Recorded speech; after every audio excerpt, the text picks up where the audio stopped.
Good afternoon.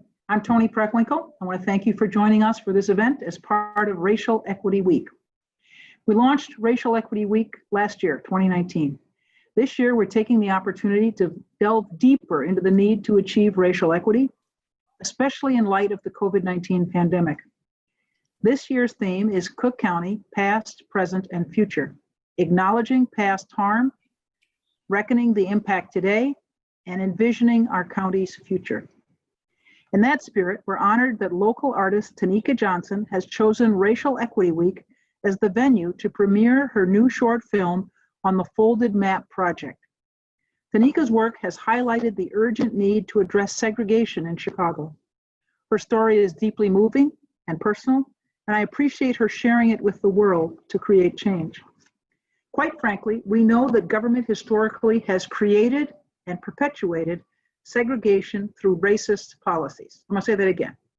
We know that government has created and perpetuated segregation through racist policies.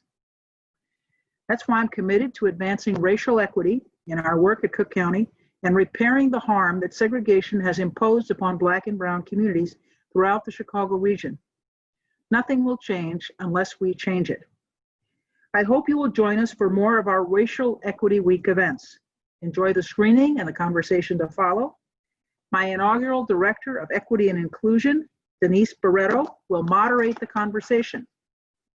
I will now turn things over to Denise to introduce our host and panelists for the event before we watch the film. Thank you again for joining us. All right. First of all, this is that moment when everybody should be clapping so we can all be clapping in our individual places.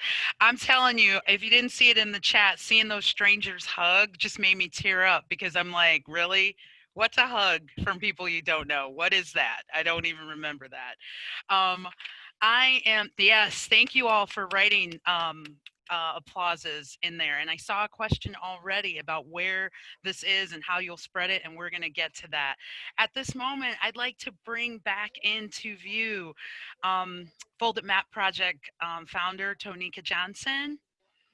And we have the founder of one of the co-founders of RAGE, Asiaha Butler, and Dr. Maria Krysan. So very excited. We have some questions just to give you an idea of how this is set up, y'all. We do have some prepared questions, but we're absolutely here to interact with you and get your questions too. So please feel free to drop them in the chat. And I have some chat monitors as well as I'm pretty active in the chat myself. So we're gonna get started. I'm gonna start with Tonika. My favorite part of this whole process of curating this week was that the Folded Map was the first project that we went after, and I was so excited to track her down. But you guys just got the experience I got on my first call with her because I'm like, hey, let me tell you about me and the work we're doing at Cook County. And I was like, I can't wait to hear about you. And she wouldn't tell me. She was like, nope, we're going to watch this film together. And I was like, wait, but I want to hear you. And she was like, no, we're going to watch the film. So our first meeting a few weeks ago was me introducing myself and telling her, doing the pitch, and her starting with this beautiful video that was, your inspiration and basically your life story. That is so awesome. And seeing it again, I'm just as excited as the first time I saw it. Is there anything else that you would add to start off this discussion about Folded Map? Because I really feel like you told us everything, but what else would you add? I would just add that, projects like Folded Map, the work of RAGE, people wanting to learn more about segregation and how we perpetuated by reading Dr. Krysan's book. It's so important now, this year, this moment, more than ever before, because we're all at a period and point in time where we're discussing this, and we have an opportunity to do things differently together. So that's the only thing that I would add. Excellent. Well, thank you very much for bringing us. Can you you know, and this is now, unless I call out, this is for any panelist to jump in. But I want to start with you, Tonika. How has the folded map changed our community? Um, I would say one of the key ways that it's not changed the community, but helped inform people about the community, which in turn changes people's perception and interaction with the community. So Folded Map has, been just like an advocate for Englewood, and not just, myself and the project, but Sure. for a population of youth who commute, to school outside of Englewood for the same exact reasons that I had to, even if they're not going far north. It is exposing people to Resident Association of Greater Englewood. It is helping people understand how the history of Chicago segregation specifically impacts neighborhoods like Englewood and their present day lives. So all of that is just contributing to people understanding Englewood more than just what they hear in the media and specifically the news.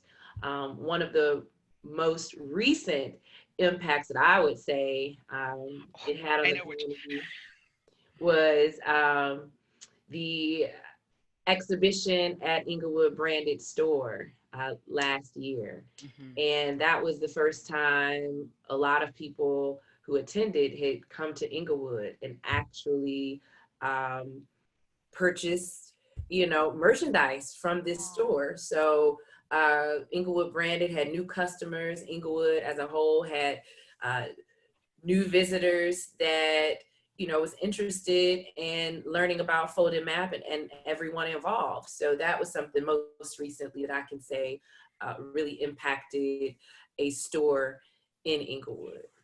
Absolutely. Well, we have a question. I'm going to go ahead and go off script a little because it'll probably get lost in the chat if I don't. And I think it is pertinent to even what you just said. Emily asks us, you know, she says the difference in housing costs obviously is striking.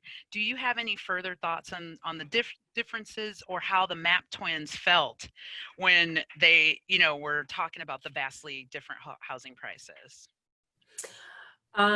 Yeah, and I'm going to pull in Aisha to assist on this question only because, majority of her passion and her work and the reason that she wanted to start Rage centers on the housing disparity, Sure. specifically the low home ownership of within Englewood.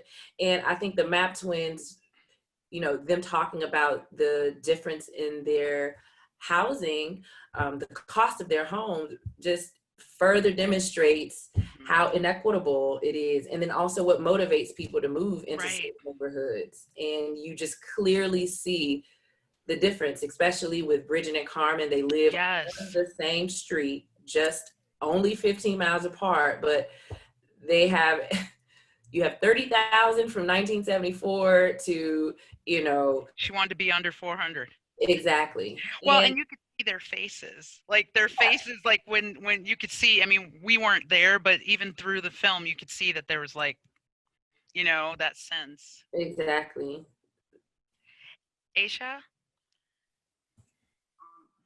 No, I would just add that, I mean, it's kind of spelled out, but it's a reality that I just think the average Chicagoan just don't realize or either have anything that points them to that. We know that our property value is extremely low. Our housing stock look very, very different from what we see on the north side. And so, to us, 400,000 is still a huge amount, for a house here. Um, and even with the low cost and low values of our home, we still at a 27% home ownership rate. And so, it plays out into everything that we do and some of the ills that we have to face in our community. Yes. Well, our next question was actually for you. I said, Asia, your work and Tonika at the Folded Map Project seem to complement each other. Can you describe how what you're doing in your community amplifies the Folded Map Project and how maybe the Folded Map Project amplifies Rage? Yeah, that's such a great question. I think from the minute that we met back before Rage, and I was doing a film series showing these documentaries, and she was a photographer who lived a couple of blocks from me. I knew to get the place together, I knew to market, I knew to go out door to door to get young people in this space. I had no clue how to capture what I was doing. And she, somebody said, you really need to talk to Tonika Johnson. She's a photographer from the community. Somebody needs to document your work. And so from the beginning, we had complemented each other's work. And so I wasn't, I didn't have a photographer, a videographer. And I think now, 10 years now, looking back, we started that way, which I think made Rage as powerful as we are today, because of our extreme documentation of another truth that Tonika shows beautifully through photography and videography. And sometimes we can't just say it, right? Like we can say it, but you have to see it. So it's been so many ways that people are either more interested in Rage and or interested in Folded Map or her projects. And then with all of our members, they all have these, like, I think of them as superheroes. They all have these special powers. And so they were also drawn to say, hey, you have special powers as an artist, and then they all hone into it. And so that's the kind of the way we all work in terms of Rage. And so, and hopefully people are not calling now because they see this, but that's how we work. So it's always been a compliment. And sometimes what's interesting, and I won't keep going, but sometimes she has a thought, like she had planted this seed like years ago, and it's in her mind, and she starts working on it. And then Rage is working on something like large lot programs, vacant lots, housing by the block. And then she pops up with some project. Either she's gotten like feedback from people being in those meetings, and then develop something as beautiful as Folded Map and so many other projects that she's been involved in. Yeah, I gotta tell you, y'all seem like homies, and it's pretty wonderful to watch. And I would love to hear Tonika's point of view on that. Well, yeah, I am an artist, as I also have just joked around and said, I'm just a little weirdo art kid from Englewood. And when I met Asia and other members of Rage who are a part of Folded Map, I have found a new tribe, I was just primarily with my art friends, and a lot of them are from Englewood, but to become an adult and meet other adults in your neighborhood who appreciate your passion, who see value in it, especially as a Black woman photographer who chose not to be a photojournalist because I knew I was going to have to report and photograph crime in my own neighborhood. I just didn't feel valued as a photographer until I met, residents in Englewood who uplifted my work and said, no, this is your, your superpower. You better use it. So it definitely opened up my eyes to how my skill set could be useful in amplifying all of our stories. And I use Folded Map is like a commercial for people to get to know Englewood, and not just the community, but all of us in it, because we're not monolithic. We're all so very different, and we all care for Englewood and Chicago as a whole. Well, I just want to make sure you see this thing in the chat. Somebody named Derek said, Tonika and Asia are true city treasures. Thanks for agreeing to partner with the Streeterville residents so that we can leverage our collective power. I think I agree. Absolutely treasures, so much so that I want to take a dig for a second at a current event that recently transpired in terms of well, you know what, you got to do that. I mean, you know, the New York Yeah. Times served us up a platter of shade to throw Yeah. their way. Okay, I saw in the paper that they had their photo essay about a very similar, like they didn't call it folded map, but that, man, it only would take 2 calls to figure out that that was already going. Tell me Yeah. how you felt when you saw that. I mean, I watched the whole thing play out on social media, but I want everybody else to hear it today. Yeah,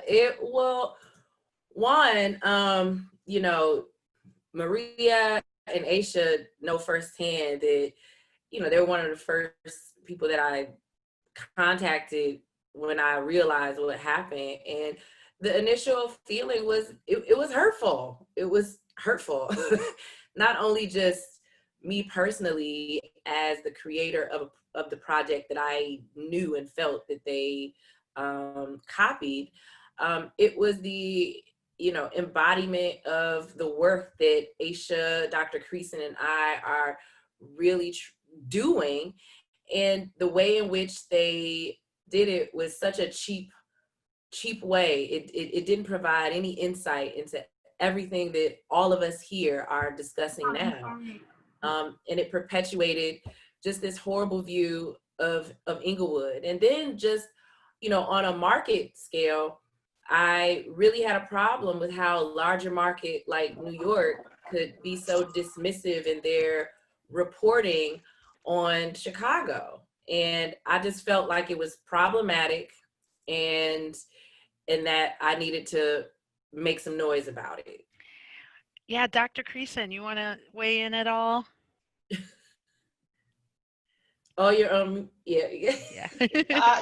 Not on the New York Times thing, except to say the parallels are way too striking, and the brilliance of the folded map project is this imagery and this metaphor, and it looked just like that, except I told Tonika the photographs weren't anywhere near as interesting and compelling as hers. Absolutely. I didn't really know what their point was. Awesome.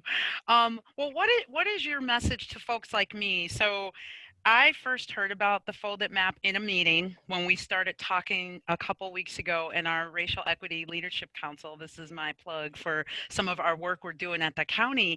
We had a brainstorm session at one of our monthly meetings about, you know, what should we look at? And so I remember, like, when I went and Googled it, being mad, right? Like, what? How did I miss this? How can we, how can we get involved, even if we don't live in the corridor, right? And why is it important for anybody that's a Chicagoan? And you know, this is a Cook County event, so I would go so far. And one of the questions that we'll come back to later was like, can this go into the suburbs? So we'll get there in a second. But why is this important for all of us to care about and know?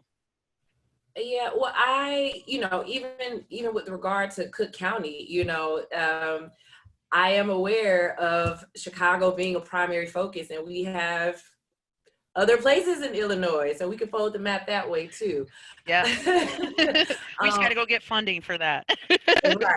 But the reason that it's important, well, that I felt it was important, primarily is because we had come to a point where we were normalizing segregation, you know, to the point of joking about it, which that's fine, we could joke, but it has significant impact. And the impact that I wanted to show was focusing on my home neighborhood, of how this thing that we joke about really does affect a neighborhood. And it just so happens that the neighborhood that I was born and raised in was a perfect microcosm of all of these things that need to be addressed. And for people to understand, which is why, you know, my connection with Dr. Krysan was so immediate, is that policies and laws aren't going to be the way we change it, because we have them and it hasn't changed. And it's really going to have to be our relationships we build with our distant neighbors. You know, Rage has members who aren't from Englewood, but care about it, you know, that care about how people in Englewood are treated in neighborhoods like Englewood. And Maria's book speaks to the fact of how the impact of segregation really influences our social networks, our friendships even, you know, and how our economic opportunity. Exactly, because your access to all of those things comes down to who you know. And we all know this in every industry. It's who you know.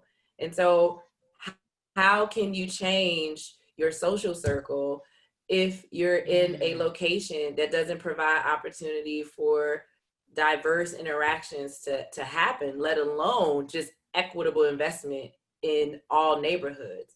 And so that's really what I wanted to help people start to think about, instead of beating them over the head with, this is a change that needs to happen. Just getting them to examine their own personal history and maybe why they haven't been to a neighborhood on the South Side, and for people on the South Side to know these North Side neighborhoods are getting stuff that we deserve. Yeah, like, so to help people advocate, and even help people on the North Side to advocate, join us. We should all advocate for each other. Exactly. Yeah. That brings us to the question for Dr. Krysan. Your book, The Cycle of Segregation from 2017, really addresses a little bit of the things that Tonika was just talking about. And I'm not all the way through it, but I have read enough. And what I love is it really addresses neighbor. I'm going to finish it. I didn't mean it like that. I didn't mean I had enough and I'm done. I meant I have enough to be able to have this conversation with you. Addresses the neighborhood experiences, the social networks, and the daily activities that affect our mobility patterns of racial groups, right? And how it cements segregation as a self-perpetuating cycle in the 21st century. How does the work of the Folded Map Project disrupt these patterns? Yes, thank you. So I'm going to be like a professor, Please. kind of elaborate what you guys have already talked about and just kind of put it in a little package, because I think it's really, really important that when we talk about the causes of segregation, I think we so often focus on the distant past, right? We hear about redlining, we hear about blockbusting, we hear about contract sales. All of that is super important work that historians and other people have really started to bring to the surface in recent years, and it's really refreshing for me to see this. These kind of historical practices by individuals, by state, federal, local policies have, like you said, been hugely important. President Preckwinkle referred to that. They cemented segregation into places like Chicago, and they set in motion disinvestments in Black and brown neighborhoods. But I think the point I want to make here, and what Folded Map brings out so elegantly, is that these historical processes are just part of the story. So they laid the foundation of the segregated city that we live in, but today's segregation is also perpetuated by hidden in plain sight factors like social networks, our lived experiences, and the media. And those factors directly and indirectly shape how people end up living where they do, and therefore they shape patterns of segregation. So I like to tell people, think about the last time you made a move. You probably relied on friends, family, and acquaintances in lots of ways. They might have shown you where there was a vacant unit in your neighborhood. They might have told you about a house for sale. They might have told you less directly where the good and bad neighborhoods are to live in, right? They might have also impacted you because you want to, or maybe you don't want to live near your family. So that might propel you or repel you from a particular neighborhood. I'm just saying, I'm not in all these people's families, but you know. So anyway, your social networks shape where you end up living, like Tonika talked about. And because of segregation, these networks are racially segregated by and large. And so those segregated networks funnel you into segregated residential decisions. So our book, The Cycle of Segregation, which you are wading your way through, we flesh out the full argument. I'm not going to do it here. Y'all want to eat dinner tonight. But honestly, I don't have to, because you just saw it in this film by Tonika. Her story beautifully illustrates so many of the abstract things that we talk about in our book. And that's why I was immediately drawn to it. And I just want to point this out, though. I have to make one last little big point here. Tonika's story is really a tale of disrupting the cycle of segregation through her lived experiences, her social networks, and her work in the media. She disrupted segregation when she rode the bus for hours to get to school each day. The result was a lived experience of integrated school setting, not a segregated one. That school positioned her to build social networks that were integrated, not segregated. And those integrated networks exposed her to the entire city of Chicago, not just its segregated pockets. So that thing just built on it, and she perfectly exemplifies it. And then in a sidebar in her media work, she has also disrupted the perpetuation of the negative images of Englewood that are, Yes. you know, in the traditional media. In other words, Tonika's story lays bare the factors that continue to perpetuate segregation, because her story personifies the disruption of segregation. One last little point, I promise I'll stop. Yeah. Tonika's story also personifies another truth. Far too often, the work of disrupting the cycle of segregation falls to Black and brown people. It's Tonika who rode the bus for hours each day to go to school. It's Tonika who has to work to give her community a fair shake in the media. Yes. And it is the community Tonika calls home that has to fight to get the same services that are readily available on the north side of Chicago. So it's time all people, especially white people, do a better job of seeing these inequities and taking responsibility to break the cycle of segregation. And to me, why I'm so moved and drawn to Folded Map is that Folded Map is a place where we can all start to do that. Oh, thank you thank you so much. That was beautiful, and I really appreciate the way you threaded the needle for us, because as somebody put in the chat, yes, a lot of times the work of disruption falls on Black and brown women. Absolutely. This is for everybody. Can anybody start with what other solutions do you see in addition to Tonika's outstanding work? Better stated, what kind of policy would you like to see pursuant to remedying the scourge of segregation? Anybody can start. Don't all jump at once. They're like, we only have 15 more minutes, but come on. I guess I'll start. Thank you. I wouldn't say necessarily pinpoint an actual policy. I think as Dr. Krysan just talked about, the disruption of all the systems are important. And so just similarly to the work that we do in Englewood, we have a huge project called Go Green on Racine that's coming from the actual community, looking to fix or at least reactivate everything that's abandoned in Englewood. So we are activating an abandoned Green Line station that was abandoned for absolutely no reason on 63rd and Racine. We are trying to reactivate an abandoned school because Englewood had over the most schools closed out of any of the neighborhoods in Chicago. We are trying to revive an abandoned corridor. So whatever policy needs to be dismantled for projects like that, like Go Green on Racine or any other community-led project, needs to be what people support and figure out how do we make that happen in communities that's been abandoned for the last 40 or 50 years. Reinvestment, that's what I'm hearing, reinvestment. And that's what people are writing in the chat too, reinvestment. Tonika or Dr. Krysan? Yeah, I can jump in with a high level, i.e. not that helpful observation. Aisha, what I appreciate about her being here is talking about the really on the ground efforts. And I just kind of want to point out something to keep in mind, which is that there's no silver bullet to ending segregation and inequality. There's our book, if anything, does what all sociologists do, which is to complicate things. But in some ways, that's an opening to say there's lots of levers that can be pushed in order to try to address segregation. And I think the other thing I'd just like to remind people is that there were a lot of intentional actions taken at the local, the state, the federal level, and by individual homeowners that created segregation. It wasn't an accident. It wasn't a natural thing that happened. There was action taken. And so to think that we can undo decades and decades of this segregation just by going like this with one policy solution or let it work itself out by itself, it's not going to happen because it was done this way by intention. It takes equal intention and effort to undo it, attacking it sort of from multiple angles. I love that. Tonika? Oh, I'm sorry. Oh, hi. Yeah, because if you talk, it puts your face on. Hi, Ann. I was like, maybe Ann has an answer. No, one thing that I'm learning about that is informing my next project, which, you know, always dovetails with the work of Asia. And I swear we really don't try to make this happen.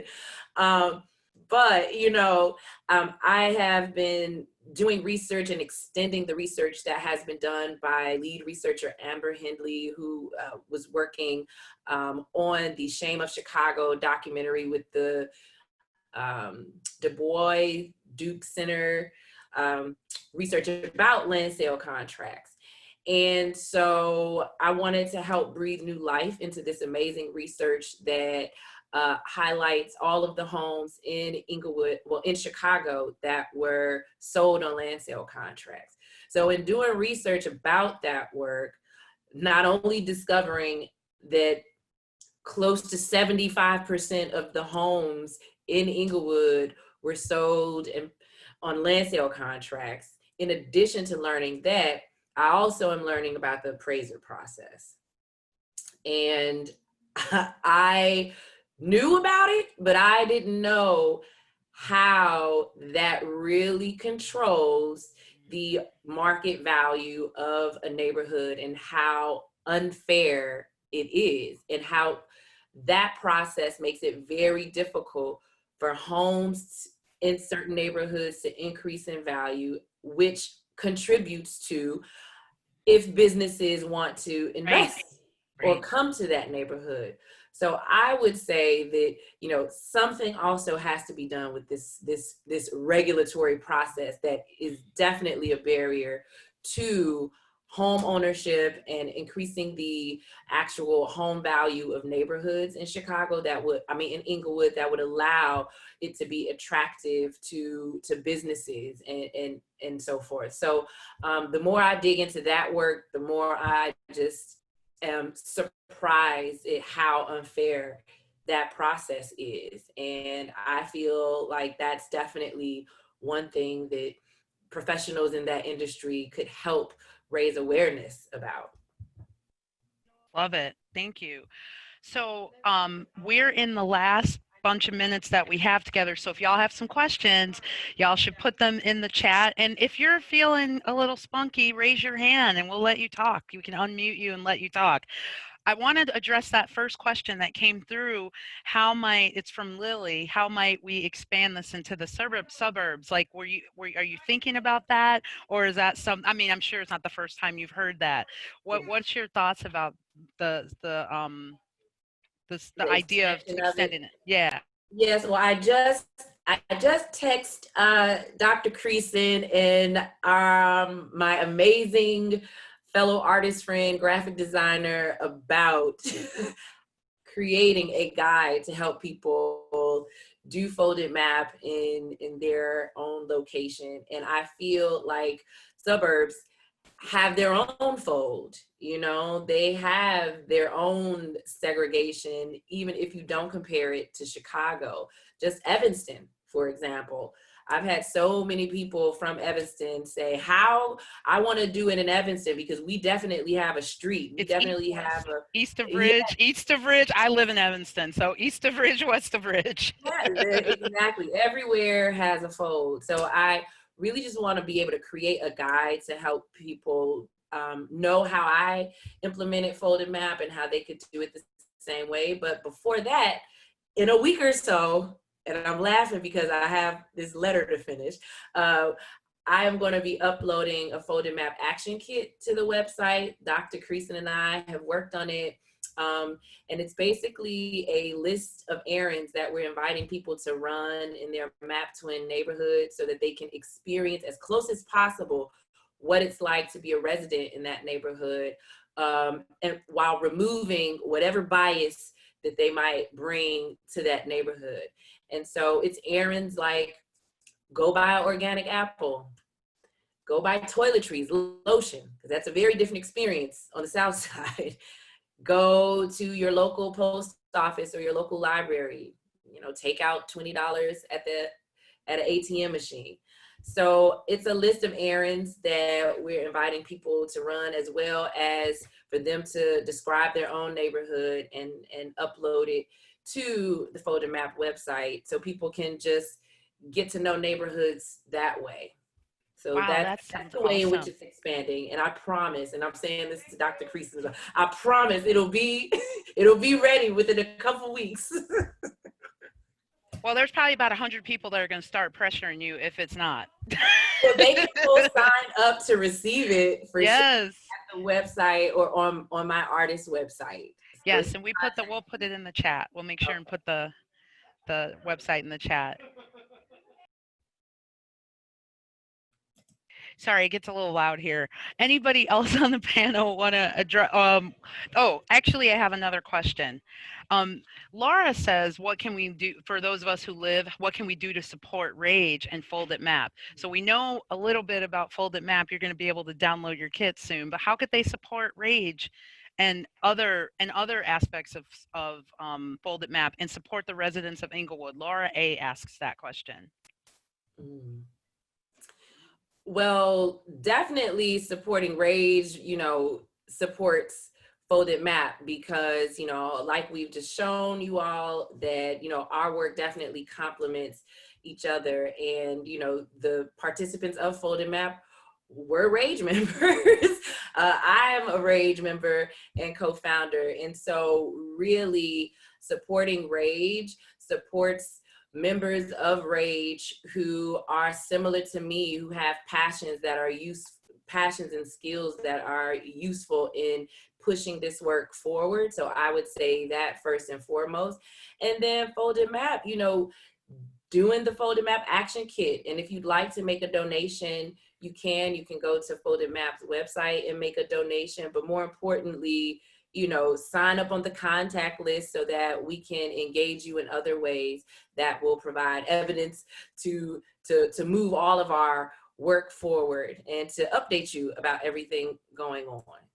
So that's what I would say. Can I say one little, oh, sorry, Aisha, go ahead.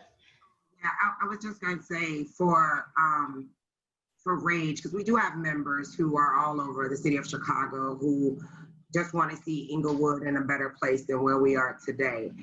But I think something that was said earlier sometimes is about your social networks and your relationship equity and the people that you know. You have an understanding of the heavy lift it is for a community like Englewood to do work. And so if it's the bankers or the financial institutions and folks who are really supportive of grassroots efforts, thinking about how they can connect with us, and learn who we are. And then some short-term things are, we have a market right now that people from all over Chicago are visiting to donate non-perishable items and essential items. And on our Instagram and on Twitter, we've been talking about it. And that's just before the action kit comes. That's an action you can take now on 66 and Halsted to see what we did together to a store in the community. But for us, the work is very deep.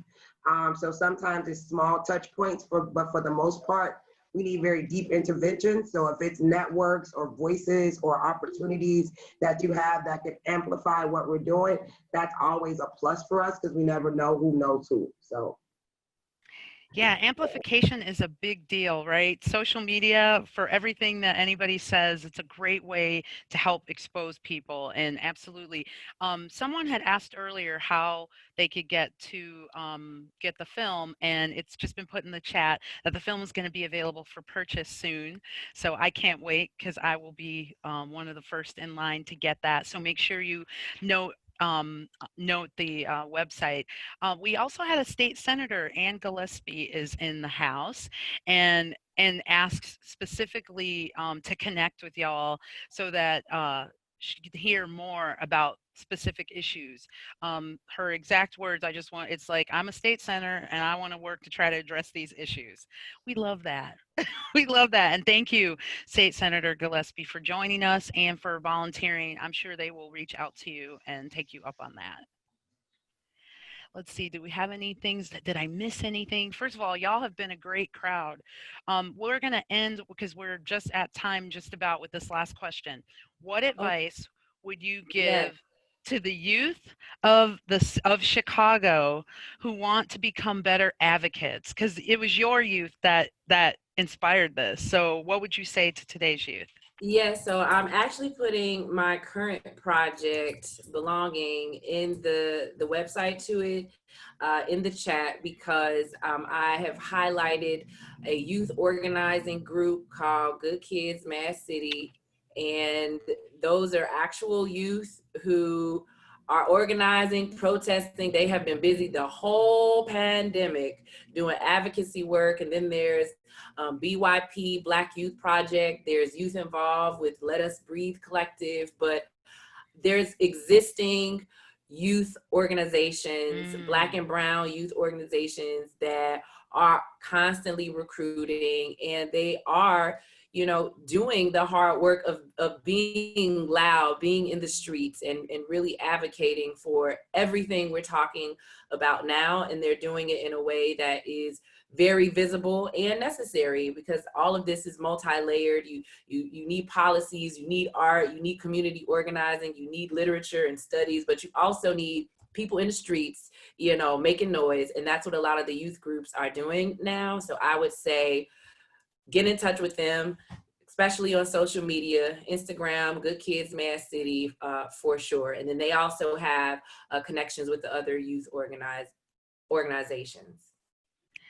Well, I just want to thank you all so much. And I really appreciated every single moment. And I just want to leave us with this as we say goodbye. I love what Dr. Krysan said. It was intentional that got us to this place. And so we're going to have to be intentional to undo it. And it's not just on policymakers. It's not just on businesses. All of us can play a role.